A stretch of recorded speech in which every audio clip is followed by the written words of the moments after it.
That ugly money. That ugly money. Yeah. Say it's that ugly money. This is the Ugly Money Podcast. It's about the process of success. Everything between your first dollar, your first million. That's ugly money. What up, what up, what up? Welcome to yet another edition of the Ugly Money Podcast. My name is Ugly Money Nietzsche, and this episode is brought to you by Goliath Phallus Elixir, the #1 all-natural male enhancement product in the country, in the world, and in the stratosphere. Men on average last 2 to 3 times longer while using Goliath. All you got to do is go to GoliathXXL.com to get yours today. Go from zero to hero. Go from little bear to big bear. You go from teddy bear to grizzly bear. Go to GoliathXXL.com to get yours today. All natural male supplements, all nuts and berries, so you can put your nuts in the berries. You dig what I'm saying? Y'all know what I need y'all to do before we get this show started? Drop them cities and locations and hit the like button. I'm in the chat right now. Let me know where you at. That ugly money. One time Detroit, what up, dude? That ugly money. Tennille Georgia's on the check-in. What's happening? That ugly money. East Side Zone 6, what's up? That ugly money. Indianapolis, Indiana, one time for the Nap Town. Drop them cities and locations. Let me know where you at. That ugly money. Chi-Town, what's happening? That ugly money. We are live here in One Powerhouse Studios, our brand new studio situation. We are blessed to be here. Remember, all Super Chats will be read and discussed in full. So, if you would like your voice heard, go ahead and send it with a Super Chat, because we're going to read it, and two, it helps us keep the lights on. That ugly money. Before I get to my special guest, because she's very, very, very special guest, y'all going to love this one. That ugly money. There are some things that I have to address. That ugly money. This week, we have been on Shade Room, Baller Alert, Neighborhood Talk, Spiritual Word, every blog to name. And as of today, just recently, about an hour ago, this is like hot news, the clip about Sydney Starr recently hit Neighborhood Talk. I will say this before we get started. Anytime that an adult does anything sexual with anyone under the age of consent, it's weird. That ugly money. There's really no excuses for it. That ugly money. There's not really much else to say. That ugly money. And if that person knows or sees or assume or yeah, there's no excuse. That ugly money. Because at the end of the day, if it was a man preying on a young woman, they would crucify him. So what is the difference between a man that looks like a woman or whatever she considers herself dealing with a young adult, a young person?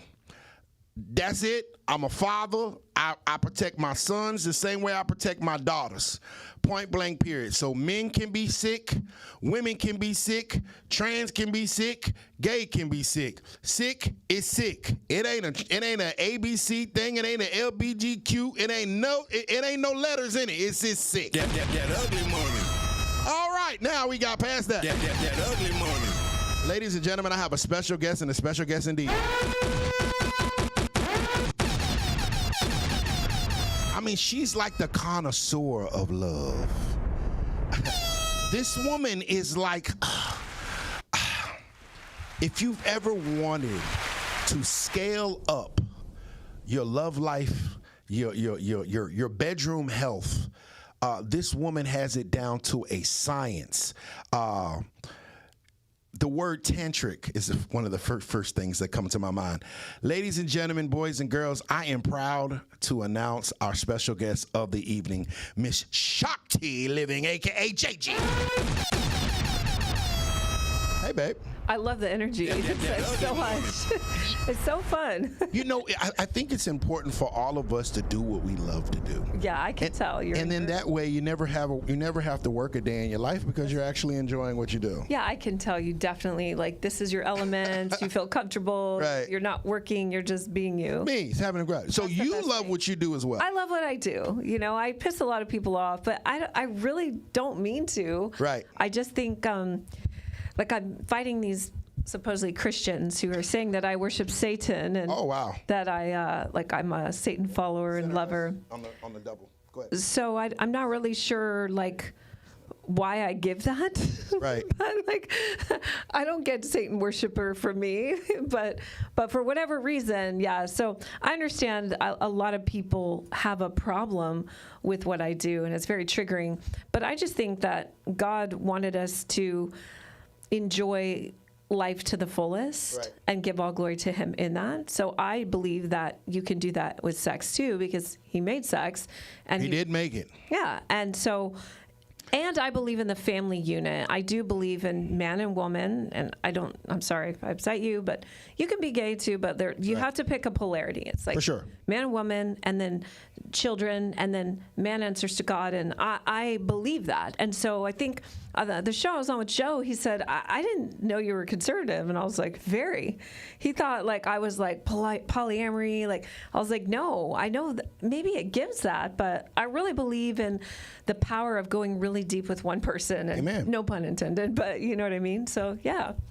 And so this whole journey that you have been on, as far as enlightening others, where did it start? How did it happen, and how long have you been on it?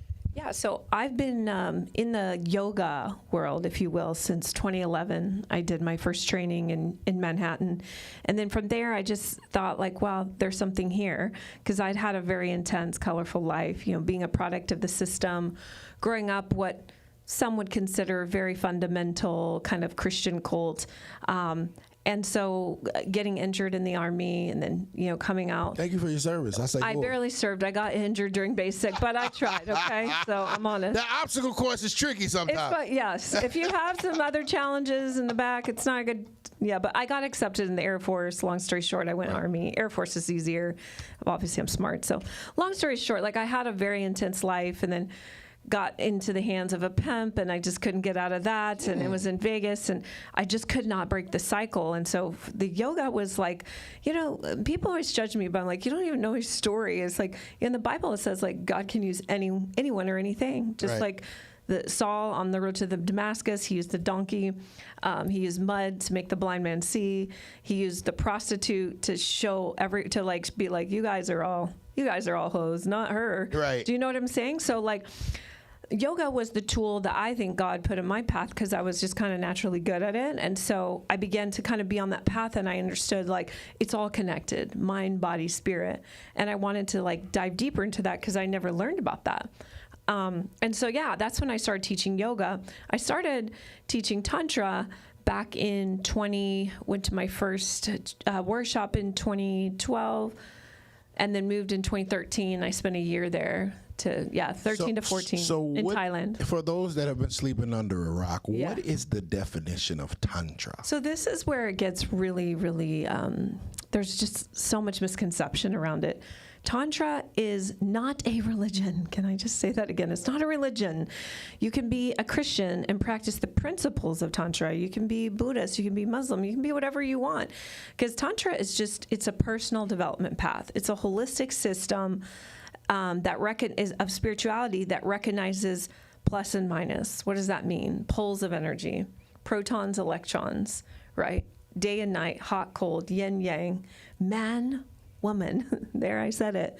Nah, what are you going to do? Right. So like, you know what I'm saying? It makes up everything in the universe. And so the Tantra path was always to create union, the ultimate union, the oneness that you feel sometimes when you're in like a deep prayer, and like you have like a moment during praise and worship where you just feel like you're not yourself anymore and you're like connected to God.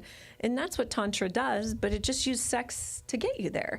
And so shouts out to that. Yeah. So the practice of Tantra is less about the physical, less about sex, but we just kind of said, everything is energy in the universe, right? You're energy, right. I'm energy. So why not use the most powerful force, sexual energy, and use it to get closer to God? And that is what the tantric practice is. In that, we pull from concepts from the Kama Sutra that help you to have a better marriage and lasting, passionate intimacy in your relationship. And that means your sex life. So that's what it's all. Yeah, pretty sure with a good sex life, people will be happier. That's right. And then families stay together because we know the number one reason for divorce is always it's infidelity and financial, and oftentimes intertwined. So my thought is if I can help people heal their shames, their traumas, their hang-ups around sex, and we can actually have a healthy education to our children about it before a pimp or the streets or porn or something educates them, then we're going to have better, more connected, long-term, intimate relationships, keeping that family dynamic together. I love it. I love it. Are we? Let's move forward a little bit. Modern day times now. Yes. Are we actually enjoying this modern day hookup culture, or are we just low key emotionally detached and calling it freedom? Oh, that's a bar for sure.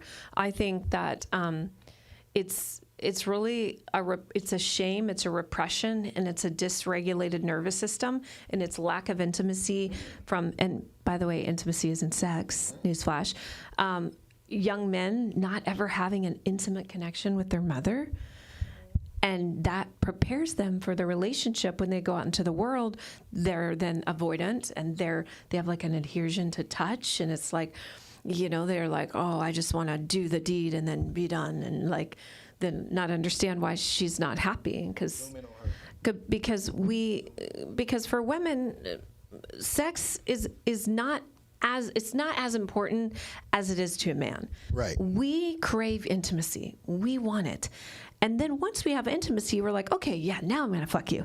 But like, right. For men, they're like, what the fuck is intimacy? I need sex. And then once they have sex, then they decide, do I want to be intimate with this woman? Right. Right? Do I want to be vulnerable? Do I want to let the walls down? And with most women, they don't. Right? Because we get post-nut clarity, and we realize that this bitch talked too much.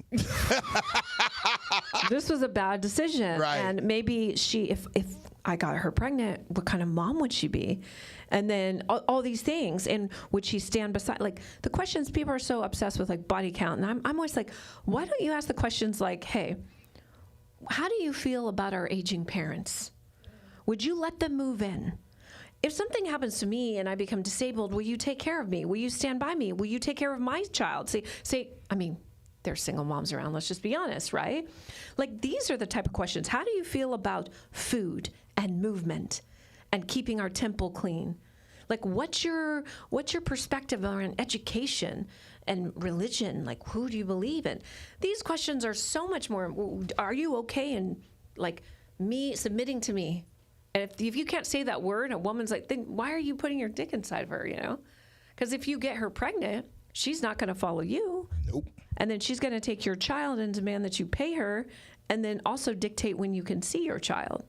So it's like, we should be asking a lot more questions that, like, body count is like, nobody's going to tell the truth anyway today. Right. And the virgins are obsolete. I know the numbers. They're just very small. And even the gap between men and women is almost the same now. Before it used to be like, there's more women or virgins. Now, women are just as promiscuous as men today, I think. Don't you? Oh, yeah, for sure. Yeah. If not more, right? I have read in certain publications that, I think men have women by like 2%. Yeah, it is 2%. Yep, that is. It's literally 2%, and the numbers are. It's like 14, or it's very small. Right. Yeah. It's 13 or 12. It's in that. It's in the teens. Yeah. Which that is. The teens. Are you kidding? Yeah. So there's people saying like, people I need are not a virgin. waiting anymore. They're not waiting, even in the church. Even in the faith-based things, it's just not happening. And I think some of the more deviant people are actually from the church. Oh yeah, for sure. And cheaters and stuff. They are. And the devil hides in the church. Yeah. he hides out. Now, you've had a lot of viral moments, and yeah. I want to expound on some. Okay. Because I was a fan of them. I'm sure you would be. For Most people are not, which is why they went off. It's okay. They'll be fine. You once said that deep throating can heal a man. So my question, and the question that my audience would have, is how can deep throating heal a man? Okay, the term is actually sacred throating, not to cut you off, but not to correct you. Sacred throating. So what I was referring to was it could be more healing for women, but I guess there is also there could be a healing component for men as well, because at the time that you are, helping a woman heal, helping her open up, helping her release, trapped emotions, like trapped trauma, and then her voice is open, and then now she can be her and she can be feminine, then there's a healing component in that for men as well. Because if you're, as a man, you say like, I healed my woman, that's a flex, right? Just like if you can say, I made my woman climax, which we know that's probably not happening for very many men, because we know most women aren't reaching climax.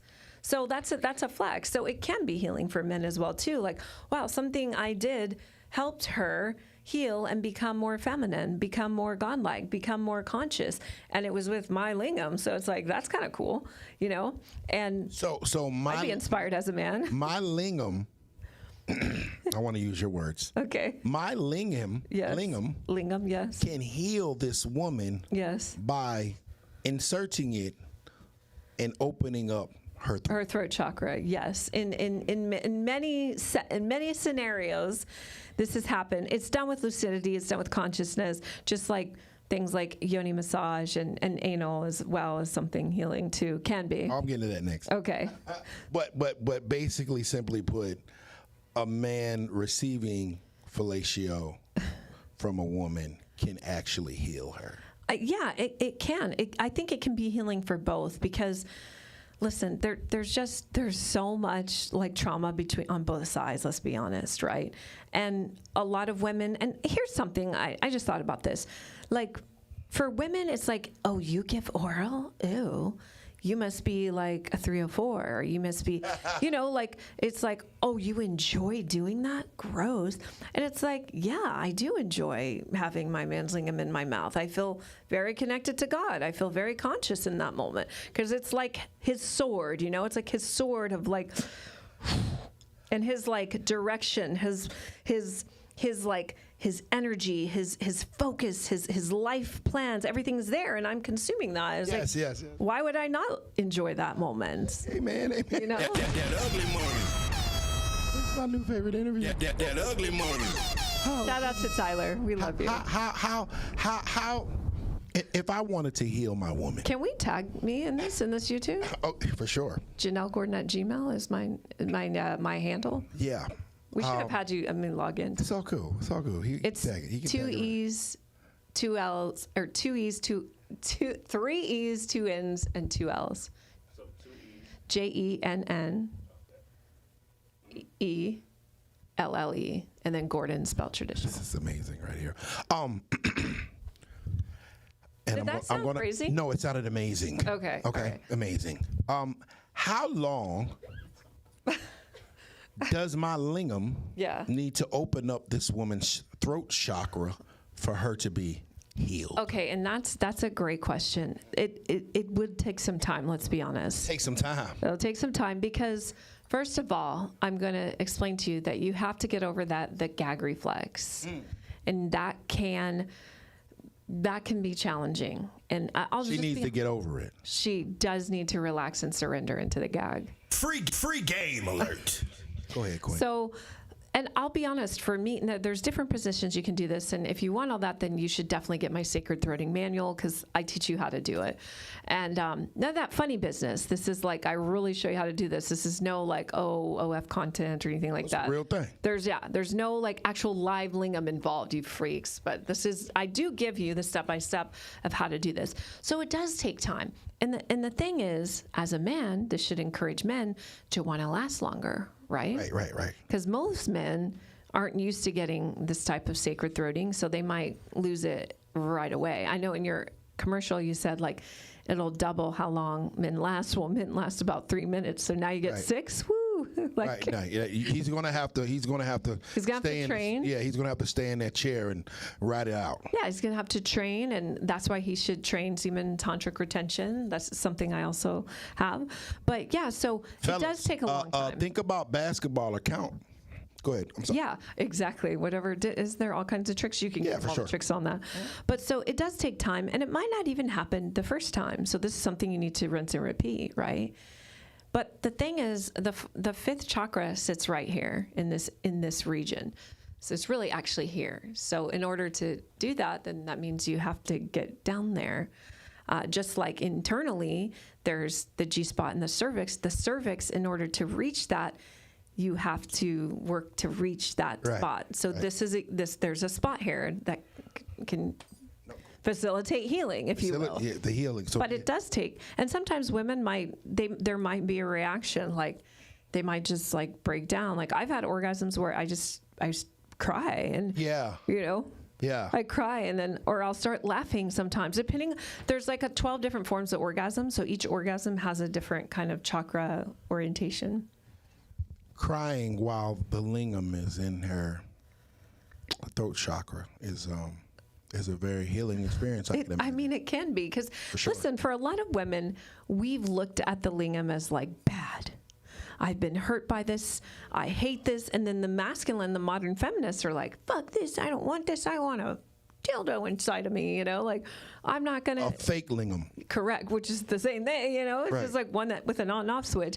So it's like there's been a lot of trauma. And just think, even for men, like can be healing, because the trauma of circumcision, you never had that say in having the tip of the head of the lingam removed minutes after you were born. That's your first experience with your lingam as a man, and you didn't have any say in that. Yeah. That's trauma. Now, have you ever thought about that? I never thought about it like that. It's trauma. My son is not, for that very reason. I said, if you would like to participate in this activity when you turn 18, that's on you. But I'm not going to disrupt your nervous system and ruin your lingam and your first sexual, if you will, but your first experience with your lingam is a doctor cutting it minutes after you're born. I'm not doing that. So men have trauma too. Makes sense. That's why that area is, very sensitive, right? Spot. Yeah. Thank you for that, because when I initially saw that, I was intrigued. Does it make kind of like a little bit? Oh, it makes all the sense in the world to me. Yeah. I wanted to know so I could articulate it to someone else one of these days and say, hey, look, if you want to be healed and you need some help, this is how I am willing. I am willing to help. Yeah. And I think that comes from a place of care and a place of love. You're a portal of consciousness. You're directly it's like an outpouring of God's love. Okay. In a way. I'm getting too excited. Okay, let's move forward. That ugly money. The chat is loving. Hey, right now, chat, I need y'all to hit the like button right now. Chat, I need y'all to hit the share button right now. That ugly money. Shakti Living is here. That ugly money. Fellas, I need y'all to be sending this to whoever you need to send it to right now. That ugly money. There's millions of women around the world that need to hear this. I need the shares and the likes going crazy right now, gentlemen. This is definitely the episode that you send to your old lady. We need to heal these women. They need healing. And we have to be men enough to heal them in their throat chakras. Okay. Let's move forward, because, like I said, I was getting excited. We're getting a little bit too carried away. Beautiful. Great. You once said yes, that stressed women need to do anal. Yes, and I stand on that for sure. Can you explain? Well, not in layman's terms, I'll explain the energetic principles and then the physical. So there's energy moving through our body every second, right? We are energy. So the energy is actually moving down. And as conscious humans, we work to move the energy up. And so in meditation, any of you who meditate, yes, you will understand that when you sit in meditation, if you know your locks and bandhas, you will lock like I just did, and you'll move the energy up. I'm doing it now. I'm just moving it up. Because when you move the energy up, it takes you to a higher level of consciousness. God sits where? Down here? He's everywhere. But no, you think of God as above. And it even says in the Bible, right? Below into the pit of fire, and above is God. God's consciousness here. Correct. So we operate as a whole collective, the world, on the second chakra, which is the water element. The water element governs everything that has to do with taste, touch. I want to eat. I'm thirsty. I want to go to bed. I want to have sex. The second chakra also deals with emotions. It deals with money. So everything like, ooh, I want that. That feels good. That's there. So in order to overcome that, we have to move up higher, right? And that's why prayer meditation works. So with the downward moving energy, we call that Apanavayu. This is happening all the time. Apanavayu? Apanavayu. Apanavayu. And so for women, many women today, especially these like more quote modern feminist women who are like, I'm making more than a man. And most of them are now. A lot of them are now, right? I'm making more than you now. Ha ha, what can you do? It's like, okay, in that moment, for most men who are dominant and masculine, it's a turnoff. But for some of them, they might be like, I want to challenge that. Because if a man comes to you and says, let's go, then you're like, what's up? Let's go, right? So when women come to men and they're masculine, for men, it's like, okay, it's confusing. It's like, do I fight this person? Not fight physically, but like, do we struggle for power, right? Is he someone that I should care for and protect, or is he someone that I compete with? Correct. So the Apanavayu in these women is more dominant. And you've heard this phrase, anal retentive, right? Like, ooh, that lady's anal retentive. Like, she has got to stick up her. You've heard this. So the anal, how it's healing, is that when you're having that type of sex, I know it sounds funny, but it's literally pushing that downward spiraling energy upon a vayu, which we might say is the bitchiness, the anal retentive, the I'm a powerful woman, I'm better than you, man. That energy, it's like moving it out. And the orgasms, the climaxes that happen from that are literally earth-shattering, and they do take you out of that energy, and they just like make you more soft and feminine. So that's why I say stressed women really do need anal, because it clears that Apanavayu, that downward spiral, that bitchy modern feminist, I'm just as good as you, treat me like the man that you are energy, and it just takes it right out of them. Does that make Free sense? game alert. Made a lot of sense. I can imagine that that's probably what gay men experience. Well, there you said it. There's a difference in polarity. Even with two gay men, there is still a masculine dominant man and a feminine man. They call it, I think, top and bottom, if I'm being more technical, right? Right. And if you see these two men together, you kind of know who's who. Right? Even with like lesbians, you're like, oh, that's I don't want to say the words, but that's that one and that's that one. Right. And you just see it. It doesn't matter if they're same sex. So that's why I say this concept is everywhere. It's just energy. And once you start seeing it, you notice it. You also notice it in your peers. You can even see in your past lovers, oh, wow, she was really heavy in the masculine. That's why maybe we butt heads. Right. Because I'm a G, right? Like, or, oh, she was more feminine. I think that's why I really kind of liked her. Do you see what I'm saying? You can kind of go back and definitely like take an input. Right. Right. Because you're not trying to fight with your women. No, I don't want to compete with my woman. I want to protect for her. I want to provide for her. I want her life to be soft. And it's kind of hard for a man to provide for a woman that is constantly competing with him, that's constantly being combative, and it's constantly just pushing her boundaries or pushing his buttons to try to get a reaction out of him. Get a reaction. And it's totally counterproductive, and it never works. I've been on record saying that nothing other than surviving an attacker, there's no time that a woman acting masculine has had a positive outcome in her life. It just hasn't. Any time that a woman chooses masculinity, it never has a good outcome. It never helps the situation. It only hurts it. Okay. And so I think if women would really understand their superpower, femininity is a superpower. It's vastly underrated. We will do whatever you want. Yeah. As long as you say it and do it femininely, we are geared to provide, protect, under their spell. We're willing to die for them. Yeah. If only they would be a woman. Yeah. And then, it's just like, well, am I going to die for you, or bitch, pick up the gun and shoot with me if you want to be a nigga? like they're saying, and so that's why anal's just, I feel, is so effective for those, especially those more masculine dominant women. Because it does soften them, and it's probably the only time when they're like, "Oh, I'm really not masculine." Holy, Right. And it kind of moves them into the feminine. So it's a great practice. Y'all should be proud of me. I'm being extremely mature on this episode. That ugly You don't morning. have to be. Oh, yeah. Hey, bitch, get your shit pushed in. That ugly morning. He said it was okay. That ugly morning.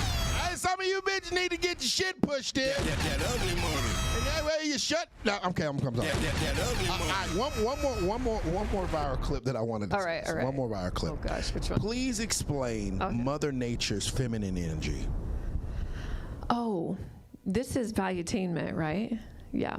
So the thing with Mother Nature is that it's the earth. So if we're talking about the chakras, we're talking about the earth, and everything, including the weather, is feminine. It's Shakti.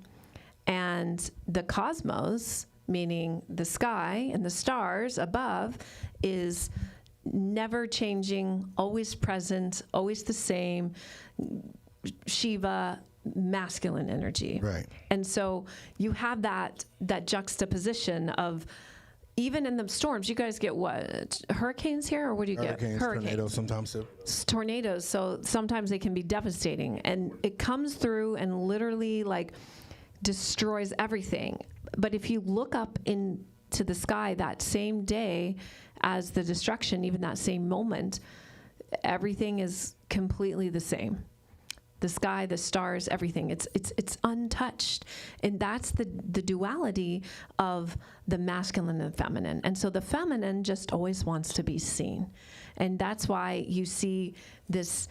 That's why you see women today wanting to be seen, right? With everything, even on social media, it's like they want to be seen. They want to be acknowledged. It's because they are literally the earth energy that's always moving, the weather, the storms, the sun, everything is always changing. And so the masculine who stays unchanged, he stays the same, he stays present, he's not moving. He's always in the cosmos, kind of looking down at the chaos and the destruction of the weather, of the feminine energy of Mother Nature.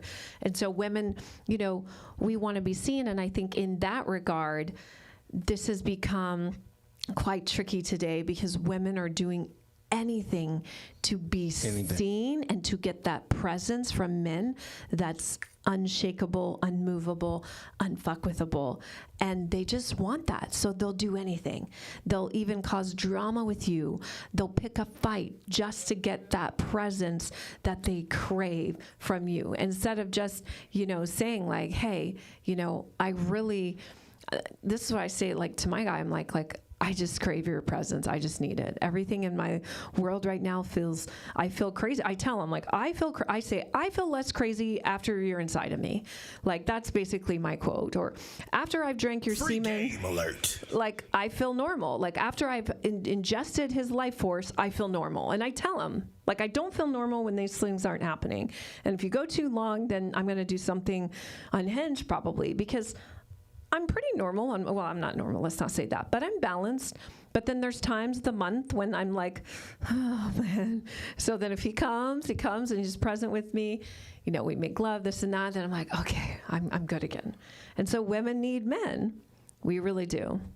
Amen to that. It's a mental health thing, too, because the semen, they're saying, is actually an antidepressant. I don't know. Did you know that? I've heard that semen is supposed to be an antidepressant. So what's happening today is women aren't getting it, and that's why they're so batshit. Because just think about it. People are using, hopefully more people are using condoms, right? And so that the semen is not it's not touching them, right? A lot of women will not consume. Some will, right? But most won't. So you have to think, they're not, it's a hormonal thing that is natural for women to have that. And so when they're not getting that, then they go a little bit loopy. Amen to that. Yeah. Amen to that. That ugly money. Which is why women were supposed to have one partner, Right. Because they weren't supposed to be on birth control. They were supposed to do their natural family planning, which you can do if you actually track your cycle and you take your temperature. And if your man isn't ejaculating all the time, if he's practiced semen retention, then you should be able to do that. But we've messed it up because women are sleeping with everyone. It's like a badge of honor. Like, I can sleep with whoever I want, and it's all messed up now. Yeah. Let's talk about dating again. Okay. How much of someone's type is actually from what they like, or versus like a trauma response that they haven't dealt with yet? So, like, just the pattern of picking the same person? Right. Yeah. So, most women's types are the types that make them do a loop of what they haven't overcome.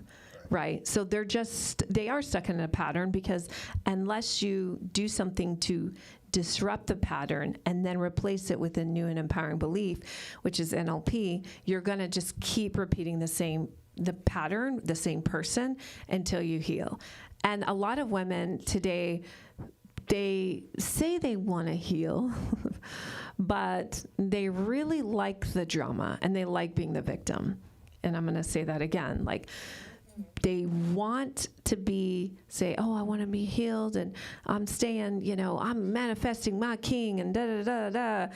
But it's like, no, you're just manifesting the same pattern that keeps you stuck in the trauma loop and that keeps you the victim so you can get more energy and attention, because that is what you create your value and your worth from.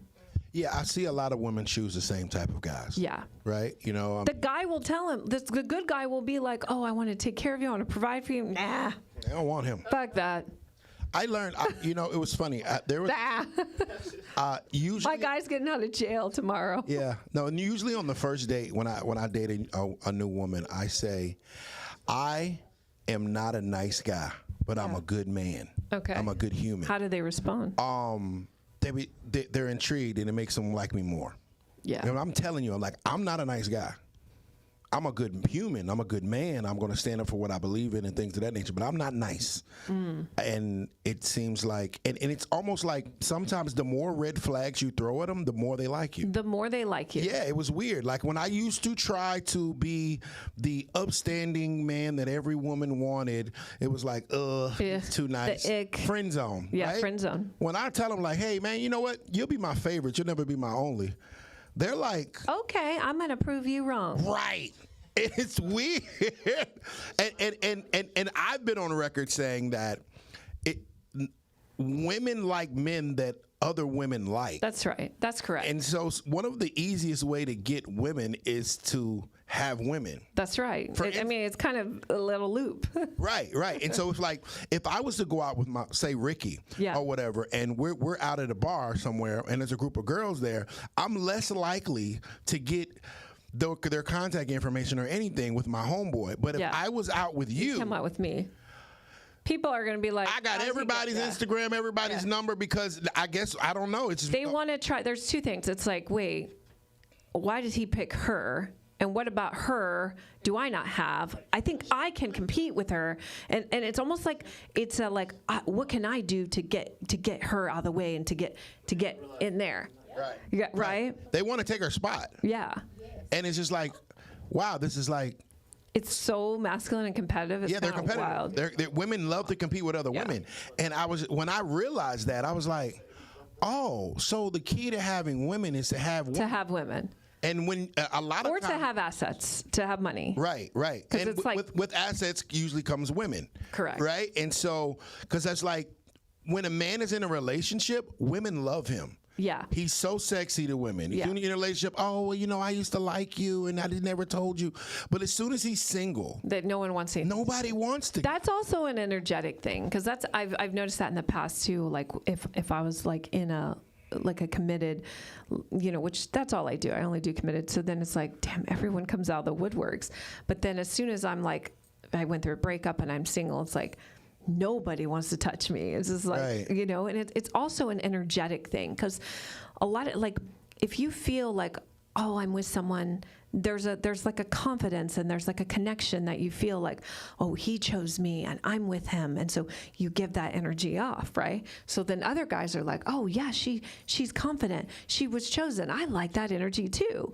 When you give the desperado energy, like, fuck, nobody wants to fuck me. Nobody wants to fuck you. Like it literally, it's self-fulfilling prophecy. It's I've seen it so many times. It's like when I'm in a space where I know where I can go get some pussy from today if I want some pussy, right? I'm sure it's pretty easy. There is a certain swagger that I may walk with that women will find attractive. Yeah. But if it's been a couple of weeks and I've been, it's been a desert over here, it's like, ooh, you got cooties. Yeah. And it's like, well, do women really want monogamous men, truly? That's a great question. I want to come back to that. Remind me, because my brain's super feminine. I go off. I also was thinking about this. I need to do some research about the energy of like losing your life force, the ejaculation, the semen. If women sense that, like, he hasn't lost any in a while, just like men sense, like when we're on our cycles. Right. Like my son says, his mom, you've been sleeping and eating chips. You're about to, and I never, he told me, you're starting in 3 days. My son's like the little moon blood whisperer. He'll tell me, your period's coming, and he's always fucking right. It's weird. But I think there's something like that with women too. It's like we kind of sense like, oh yeah, he hasn't released in a while. And like for women, we're kind of like the Jezebel, like we want to pull your life force. So if it's been a long time, then it could be something energetic like that too. Yeah, it just seems like pussy comes in waves. It's just like, okay. That needs to be a shirt, I feel like. Right? So like, okay, I don't have any plans on Sunday. Yeah. No one, everyone's gone. Everyone's at church. Boom, right? Everyone is at church. Right, everybody's gone, right? Tuesday comes. Oh, this girl says she wants to come over. Cool. All right, but then the girl from Sunday says, hey, what are you doing tonight? And this girl, everybody, it's like waves. It was either you're like triple booked or just bring them all over together. I do, but I'm not talking about me. Just bring them all over together. I just always thought that was interesting. Whoever does it best gets the prize. I wonder, how does a man sustain? It would not be good if I was a man. I would be. How does a man repel that ick factor when it comes to women? Like if a guy say he is single, how does he still remain, his energy still remain of high value? You know what the most attractive thing to me is, and this is true life, and I don't reveal who I'm seeing because just to respect him, and I also think it's very sacred. Shouts out to bro. Thank you. And I did that one time, and it bit me in the booty, so I won't. And he's very likes to not be in the scene. He's like, I love watching when you're on the shows I watch, but he's not want to be out there. The most attractive thing, I think, for me, and I think for women who have substance and who are feminine, it's like when a man's just really connected to his purpose. It's so attractive. My guy doesn't have money per se, like he's regular. He will one day because he's like investing and doing it smart, but he doesn't. Like most women would just walk by him. Maybe not, he's like an ex-athlete, but still they might use him for like sex, but they wouldn't be like, oh, I want to like marry him because he's not quote rich, like how what the women go after. But what I find so attractive about him is that he never misses a beat of his purpose. Even I can't take him off it. I'm like, oh, let's see. He's like, I'm working, I'm this, I'm that, And he carves out time for me, but that's the time. I don't pull him from what he's doing. And I think it's so attractive when men do that. But what the problem is with men and how to get off that it factor is as soon as a girl texts, oh yeah, I'm going to respond. Or, oh, I'm going to stop my plans. Or if I'm supposed to be working to cater to her. And it's like, no. You're the man. You set the pace for the relationship, for how often you see her, for everything. And she is supposed to clear her schedule for you, boo. It's not the other way around. And I think today in the simp culture, it's gotten so out of control where men are just, oh, I'll do whatever. Even men with money are like, oh, whatever. Oh, yeah, I want. And then it's like it messes up the polarity. And then women are like, I'll go out with him. I'll let him spoil me, but then I'm going to go. And shack up with Tyrone because that's like the bad boy, right? Tyrone has boundaries, and he's okay with setting them. That's right. Tyrone is, hey, you coming on Tuesday night, or you ain't. And it's from 7 to 9. Because I have someone coming at 10, 15. So it's like. She's going to make her time. Do you see what I'm saying? Be Tyrone, gentlemen. That ugly woman. Let's move forward to finances, right? Yes. It's trying to be 50-50 relationships is something that is, just commonly talked about on podcasts now. Yeah, it's so annoying. Right. Because I disagree. Right. Fully. It's trying to be 50-50 on literally everything in a relationship. Killing the natural chemistry of people, or is it helping? Well, I just blatantly disagree with 50-50 right there. It's first of all, it's like the word when people say unconditional love. I loved you unconditionally. It's like, no, love is unconditional. So you're just saying I loved you? Like, that doesn't make sense. So most relationships today are conditional, right? And so they say, I want you do this and I do this, and then I will love you. And this is your 50 and this is my 50 and this is how, and it's like, what? Like, that's conditional. This is completely conditional. Yeah. So don't call it love. You can say, I like you a lot, and I'm willing to stay in this relationship as long as you fulfill this agreement, and then I'm expecting you to do that, and then I will do this. It's like, that is not love. And so I disagree with the entire concept of 50-50. If two people come to the relationship willing to be fully present in their body, willing to be open and vulnerable, surrender, grow together, heal together, have faith together, and show up that way, you'll have a, quote, harmonious relationship. But anytime it's a tit for that, tit for tat, you do this, I do this, it just ruins the dynamic because it's not really love. You're just there for what they can do, and they're just there for what you can do. It's transactional. It's transactional. Just get an escort. It's cheaper and less stress. Facts. I'm not condoning that. I'm just no, it is though. I mean, if every time a man has to see a woman and he's hit with some kind of bill, I mean, that's prostitution.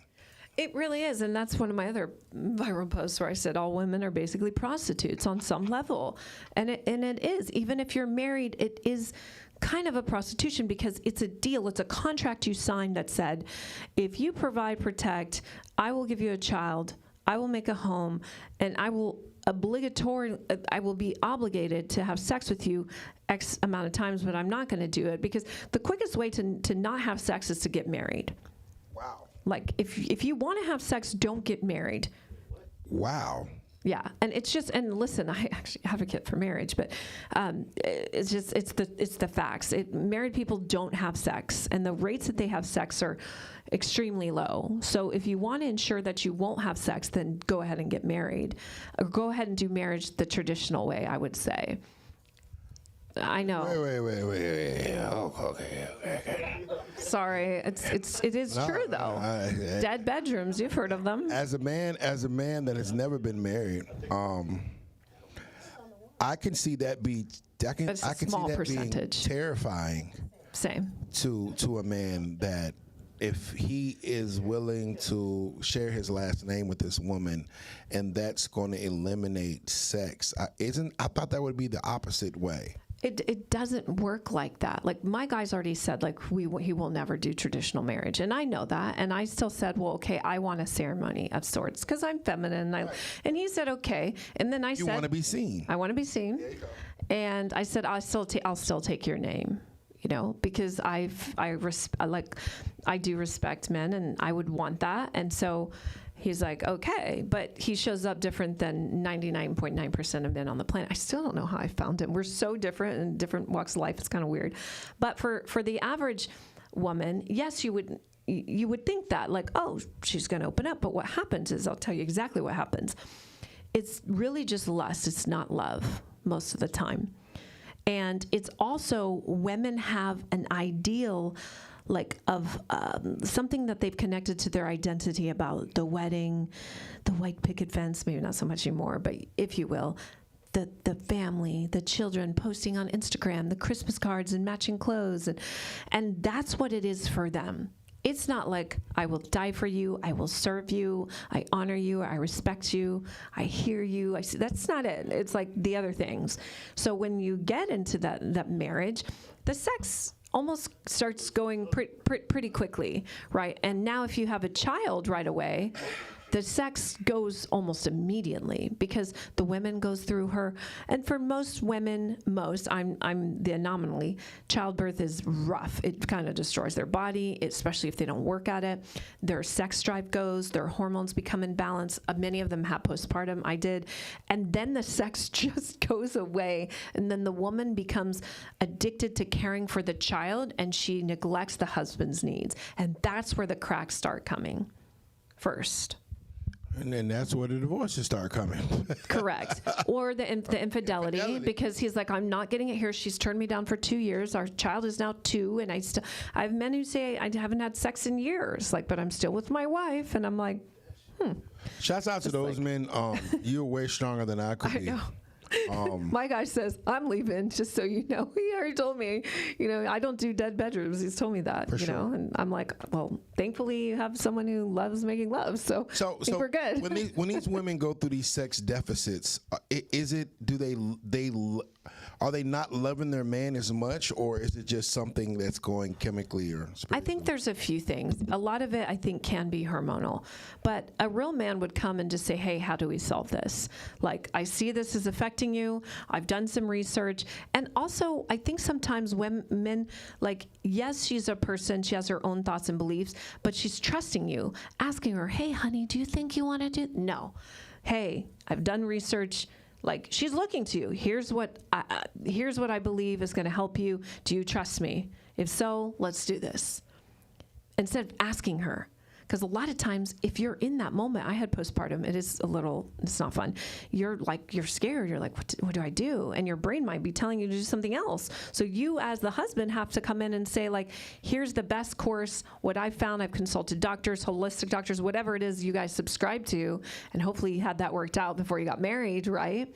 Then you do that. A lot of it, so it can be hormonal. The other thing is, I think, and I've said this before, the prostitution thing. Women will get married to secure the bag, to have the Range Rover, the G-Wagon, the Pilates, the Aloe, the Cartier, the Hermes, and the kids in preschool, daycare, and then they can just do whatever the fuck they want, and it's not fucking you. They just used you. I don't think it's always that way. I do think it's some of that. That's not it. I think that can be a big part. I think so too. I think that once because her plan has went full circle. Yeah. She's gotten the financial stability. If the man chooses to leave her, he will have to pay her for the rest of her life. That's a cold world. I just believe that, honestly, that's how it goes. And then that woman, and the studies have showed this too, that woman who was holding her legs close together for you after the divorce will get her glow up, get her body back, and go out and start fucking all the men in the community. Yeah, I've seen that too. that ugly money. I've been in the community. That ugly money. You're like, I'm proud to be the community. Right. Why do certain women openly give sex to men that give them no value, but reluctantly give sex to men that will be willing to protect and provide for them? That's a really, really good question. I believe that a lot of it is their own value. They don't value themselves. Damn. And so you can't expect respect from me if I don't respect me, right? And that's the problem. The men are choosing these women who don't have, that's why I said, ask about them. Ask about, like, look at how if they are a mom, like, look at how they treat their children. Like, do you know how many men are like, you're the best mom. I want you to have my second child. Like, please be the mother of my child. Like, right. I've never seen a mom who's like, my son's been to 23 countries. He wasn't vaccinated. Like, I did attachment parenting, which is very hard and very challenging, but I did it for him. Like, I've curated his life. I've scripted it so well so that he has the most loving, connected life he has. Now, if he goes and fucks it up, that's on him. But, like, do you know what I'm saying? So look to see how she treats her children. I don't go out. I don't drink. My body's a temple. Like, you got to look at like all these things that men like miss the red flags, and then they're like, she don't respect me. She's this. It's like, yeah, she doesn't respect herself. She doesn't respect her body. She doesn't respect like the role of being a mom to the children she has, but she wants a kid with you. It's like, huh? Do you know what I'm saying? So these types of things, I think that's the main reason. Also, you talked about it before, the trauma of the loop that just isn't broken. That's what they think they're worth. They think that they're worth the man who doesn't think that they're worth anything. Wow. That's kind of a little self-fulfilling prophecy. Is there, if one man pays, let's say for one instance, because a lot of brothers that listen to my show are triggered because they are the guys that protect and provide. They pay the rent. Yeah. And this guy just gives her attention. Yeah. But they both get the same amount of, they both get the same pussy. But this guy doesn't pay for anything, and this guy pays for everything. Why would she go to this guy that's not willing to sacrifice or not willing to put it on the line for her, but this guy over here is, and yet she still entertains men that won't do anything? Well, so this is sad. I hate to say this to all the providers out there. Unfortunately, a lot of times the provider men who are willing to either A, go to work, and maybe they don't have a lot of money, but they're just willing to provide, and or B, the men who have a ton of money, don't really have to work, and maybe most of the time those guys aren't like exciting, they're safe, right? Right. And women say, we want to feel safe. We want to be protected. No, we want to explore the sexual archetypes of ourselves that we haven't healed. So we want to be with the bad boy, the guy who ravishes us, who takes us, who makes us feel taken. That's why 50 Shades of Grey went off so much.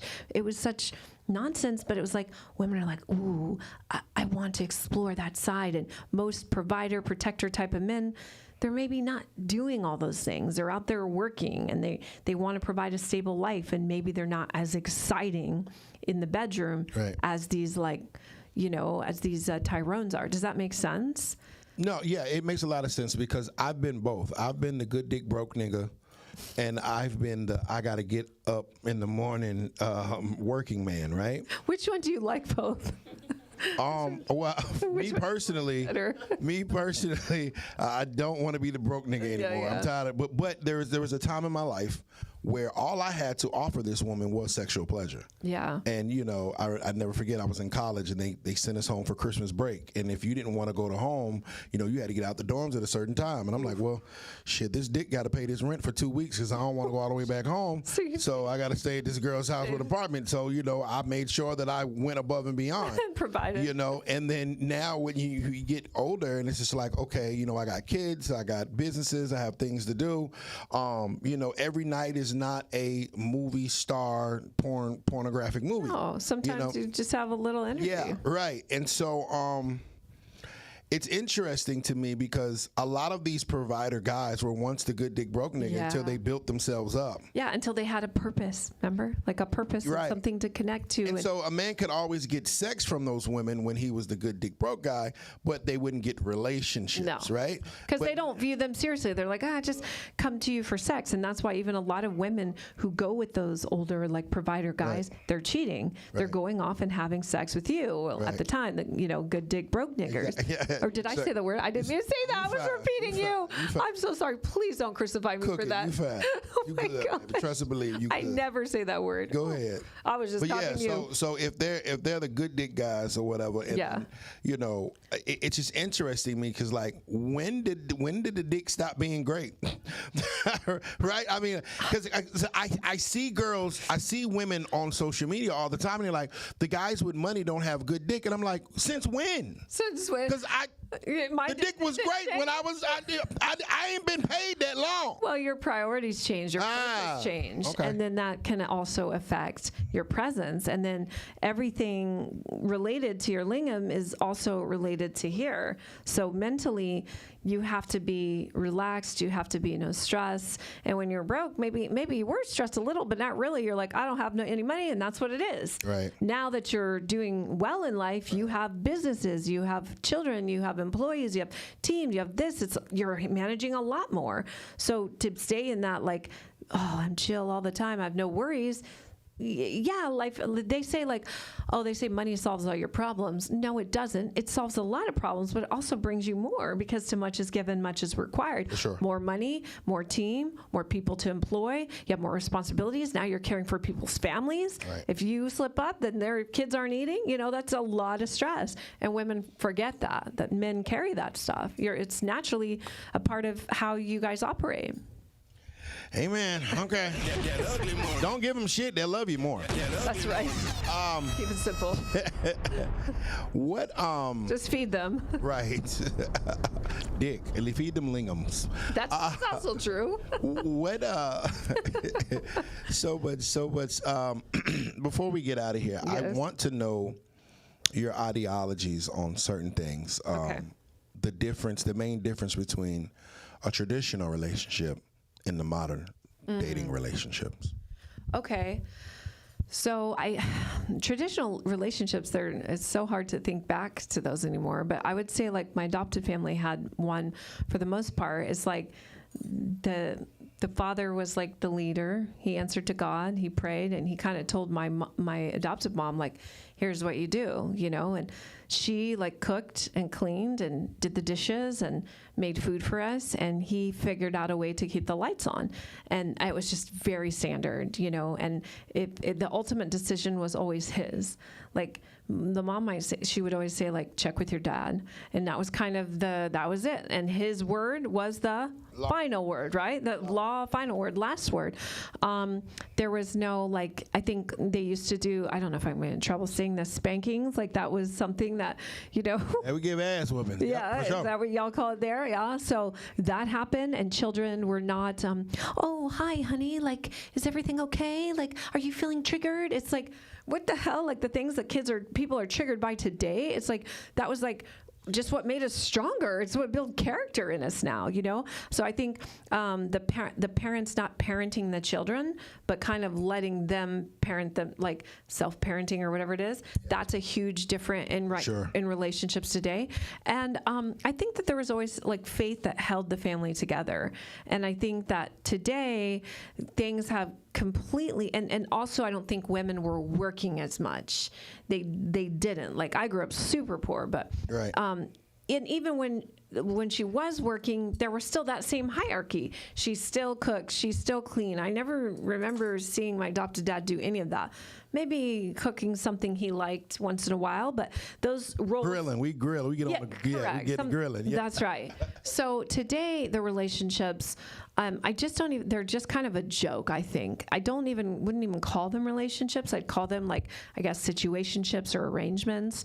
I do think it's more like prostitution today. Like, I don't, like, when I see people, like, flossing their marriage or their relationships on social media, I'm almost like, that's not real. Like, this is like my first thought. I feel like the men have been humiliated. They're now paraded on social media like they're toys or dogs, and it's so not feminine. It's so feminine. It's not masculine. And then I think the women don't respect the men because they're like telling them what to do, and then the women are like, oh yeah, I call the shots. And men today are saying, oh, I got to check with my wife. Make sure it's okay. Yeah. It's like, what the actual F are we taught? Right. Like, I got to clear it. I got to run it by the wife. Let me clear this. And I'm like, boss lady. Where are your testicles? Like, these are, and then, the children, parents telling their children, oh, yeah, it's cool for you to cut off your genitals and identify as a woman today. Like, yeah, let's go ahead and take you to the doctor and get you on. Like, what the actual fuck? Like, seriously?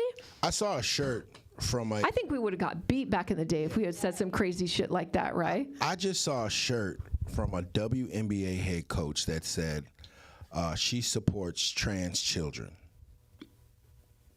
Let me vomit for a moment, please. Like, who is this woman, and what can we do to cancel her, please? That's essentially murder, I believe. Especially what their race is, because do you know the highest rates of, like, deletion are, there's two. It's like African American gay men, and then the trans as well. They delete themselves at higher rates. Yeah, I just So it's like, why would you even encourage that? It's a testy time that we're in, because there's a group of people that are extremely protected, and we have been taught to watch what we say. I just expounded on Sydney Starr earlier in the episode, and there's more and more of those particular type of individuals that are just saying and doing sporadic things. Like Saucy Santana has recently gone viral for saying that guys want to fuck me and kids want to fuck me. I think I saw that on your page. I was so upset. I was like, I don't know who this person is, but I'm deeply offended. I have an 11-year-old, and I am very angry that this is allowed, and they take down my stuff. Like, they take down, like, Des, shout out to Des. We did a YouTube on, like, some of my practices, and yes, I drink urine. I know that people think it's weird, but it's like a biohacking thing. And they took down his video for that. They said it was nudity. And yet they let this stuff, be out there. But that just shows you they're pushing the agenda. Sure. They're pushing the narrative. They want your children to be trans. That is their goal, and I guess they're also putting it in the movies and stuff. Sure. From what I've heard, have y'all heard this as well? Like the kids, my son's never watched Disney. He never has. And it's so interesting to me, because it's like, okay, this is blatantly wrong and blatantly sick and blatantly weird, but yet if you speak against it too much, you could risk, quote unquote, being canceled. I know, and that is the part that's like scary too, because it's like you want to have a voice, but then if you have a voice, they're going to take your voice. It's kind of crazy, right? Like, you can't. Wild times we're in. Wild times. You have to protect your children. You have to, homeschool them, or at least put them in, my son's was homeschooled, but he's in a school now, but we're in a very small, little sleepy conservative beach town, so it's chill. But you have to, like, you can't trust the world to raise your children. You can't. You accidentally slipped and said that you drink urine. I think we need to go there. I didn't know if you caught that. I thought you maybe it's okay. seen that. It's okay. I catch everything. That was one of my viral ones too. Hard to have them all pinned. So, what benefits does drinking pee? All right, so I'll explain this to you, and this is why people say like I'm satanic and stuff. But let me go back. So when I went to Thailand, I trained like real traditional hatha yoga before I even started trading tantra, and so that's not weed, is it? No. Okay. No. Okay. I'm a little allergic. I don't want to get high, but okay. No. But anyways, so they explain to us the energetic principles of like what the urine holds. The urine, if you actually look back into like history, and I encourage you to do a little research, the kings and the royal families and the queens would actually find out when new babies were being born, and they would go and get their urine and drink it and bathe in it, because they knew it was like, just think about this concept. When you were in utero, you drank your own urine, and it literally formed you. Correct. And that's where the most crucial time of your life is, because you're being formed, right? So we started, and the other principles is like, when I was in training, like we fasted most of the time. We're like living off coconut water and like fruit and like buckwheat, which is a grain. And that's like all we would eat. And most of the time we were meditating and praying. And so like our energy is really clean. And so then when you have your urine, it's just like super clean. It's almost like this. It's almost like water. It's like, so that's when I started doing it. And then when I started getting into the podcasting world, I was doing some content with Dr. Ed Group and Jonathan Otto, who are like experts in urina therapy, I think it's called. It's urine therapy. And they give you like the science on what it does. They actually power like entire homes and villages off of aged urine in India. They've done multiple studies, and there have been people who've been like trapped under rubble, and they had no food or water, and they drank their urine for like in weeks, and they survived.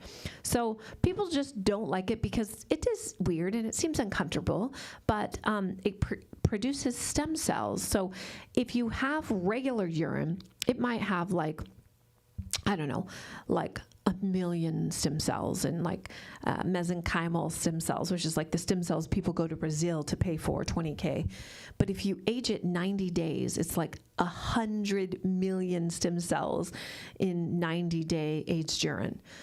I personally don't drink the aged. I just drink my morning. It's just too intense for me to drink. But I do bathe in it. I do put it inside of my yoni. I do put it, like I've done eye drops before when I've had something with my eyes.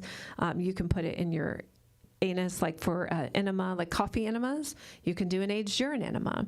And so, yeah, it's biohacking. And I know this is weird, but No, I'm just hearing that. like your look on your face. No. Was kind of when I said in my. That's the look that we're going viral. That's it. Pay it no mind. It was like, I have to ask this question because the chat will ask. Yes. What does it taste like? Okay, so as long as I'm fully hydrated and I've been eating clean, it really doesn't taste like anything. I did a viral with a video with Des's friend, Chad, and it was almost exactly like this. Now, if I'm not hydrated, it'll taste sometimes like a little salty. But for the most part, I'm super hydrated. I've had coconut water with minerals, and it's super clean, so it's just like nothing. I don't taste it. Now, the aged urine, 90 days, I've never tasted it, but I never want to. It is so bad. Like, it's really terrible, but I put it on my skin. I put it inside my yoni. It tightens your yoni.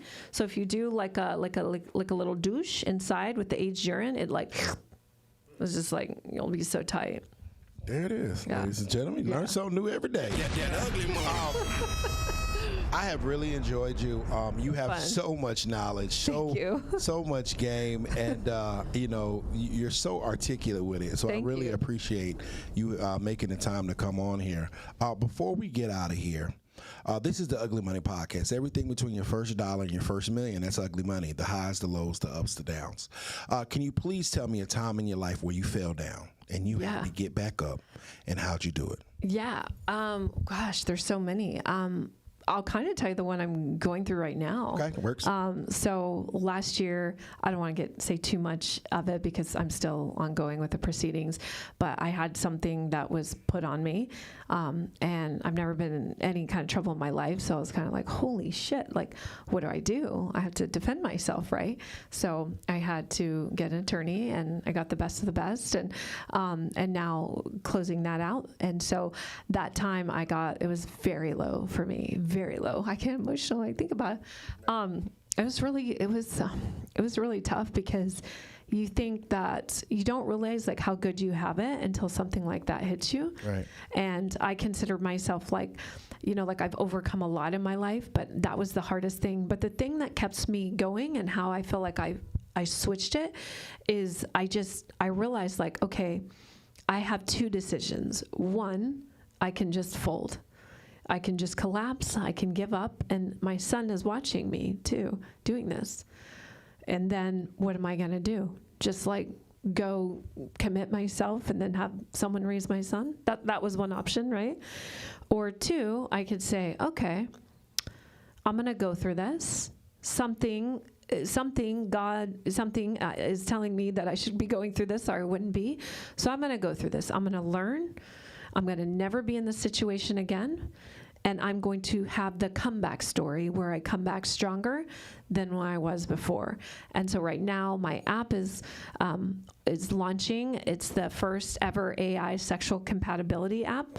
So you can upload a picture of you and the flavor of the week, and I can tell you if you're sexually compatible and how long you guys would last in a relationship off of just a few pictures and a questionnaire. I love that. And so I'm really excited about that. Hook me up. Yeah, it's super fun. Before we get out of here, because once again, a couple hours, like a long episode will pale in comparison to all the knowledge in the game you got. Please let these folks know where to follow you at, what you got coming up, what they can expect from you. Yeah, so you can follow me. The best way is Shakti Living JG on Instagram, Janelle Gordon, and you should find me. They do try to not push me, but I'm still there. And from there, you can find everything. You should definitely get my book on Amazon, Unfuck Your Sex Life. Terrell Owens wrote my foreword. It's an amazing illustrated book. Shouts out to you. talking about all the things that we said, things you can do to really cultivate presence, surrender intimacy. Also, my app, it's free, the first part. It's going to be free for a few weeks, so I want everyone to try that. I'm going to be putting out a ton of content on that. And yeah, it's been I love being on shows like this. I've never been on one like this. It's so fun. You got great energy and charisma. Thank you so much. And so, yeah, I'd love to come back. I've enjoyed you. Anytime you're in Atlanta, you're more than welcome. Y'all can follow me at Ugly Money Nietzsche. That's Ugly Money Niche. And at this moment, you have a chance and opportunity to be a part of the Ugly Money team. Clicking that join button right there and turn your name green. If you've ever wanted to come see us live in studio, if you ever wanted to come on Trigger Alert, if you ever wanted to see the show live, all you got to do is join the membership and we will send you the address. Remember, the bigger the dream, the bigger the risk, the bigger the payoff. This has been the Ugly Money Podcast with Shakti Living. That ugly money. That ugly money. That ugly money. Yeah. Say it's that ugly money.